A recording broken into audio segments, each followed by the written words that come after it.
What's up, family? So, our word today comes from Psalm 143. Now, in this chapter, we see David crying out to God to hear his prayer and listen to his pleading. He asks God to answer him according to God's faithfulness and righteousness, not according to his own, and not to enter judgment against David, as he knows no person living is righteous in God's sight. Now, what stands out to me in this chapter is the state of anguish that David is in and how he responds to that anguish. He states in verses 3 through 4 that the enemy has persecuted his soul, crushed his life to the ground, and made him dwell in dark places like those who have long been dead.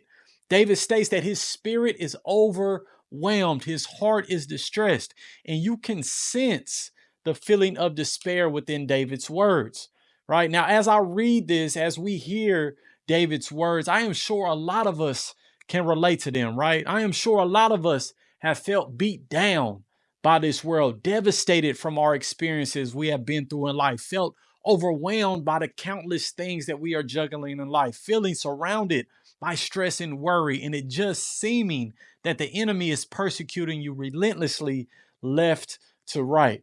That feeling that you are being crushed and just want to escape.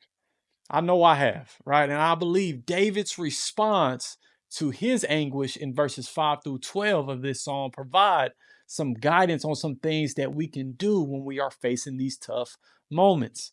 In verse 5, we see David taking the time to intentionally focus his mind on seeing the situation from the right lens, right? David makes sure he sets his eyes on the goodness of God by remembering everything the Lord has done. He states that he remembers the days of old and he meditates on all God's work and his work of God's hands. David had to remind himself about the God he serves, that even though he is going through this hard time, he will ensure he doesn't allow one moment to make him forget everything that the good Lord has done for him in the past. He will remember how good God has been in his life, the amazing work he has performed, the situations God has brought him through, the trials God has strengthened him to overcome, and how merciful and loving God has truly been in his life. Family, this is such an important step for us to make sure we take in those tough moments that we go through in life, right? Being intentional and reminding ourselves that, hold on, even though I'm going through this hard time, I have to remember I serve a good God, right? Making sure our minds remember that everything is working for the greater good of those who believe, and that we can have faith in that, and that no trial or tribulation will ever make us forget that. In verses 6 through 12, we get to see David completely submit to the Lord as well and acknowledge God for who he is and the power he possesses. He says that his soul longs for God like a thirsty land. He asks the Lord not to hide his face from him, to deliver him, to teach him, lead, and revive him. And you can sense David's earnest faith filled plea, right, to his father, and the deep faith that David has in the power and strength of our God. It's full submission, reliance, and confidence in God put on full display. David shows us that in the times, family, when we are struggling, feel like we can't take it anymore, and are just crushed by the world around us, we must keep seeking the Most High.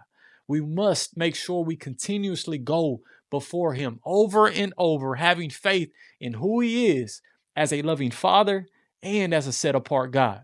It's about us making sure we just keep pushing, keep having faith, keep being persistent, knowing the power of the God we serve. Remembering that His ways are not our ways, and that while it might not be on our timing, His timing is always perfect. Trust that He's got you as the great Father He is. Believe it, speak it, and repeat it. Don't let up, and always remember who you serve. I love you guys. Shalom. Peace.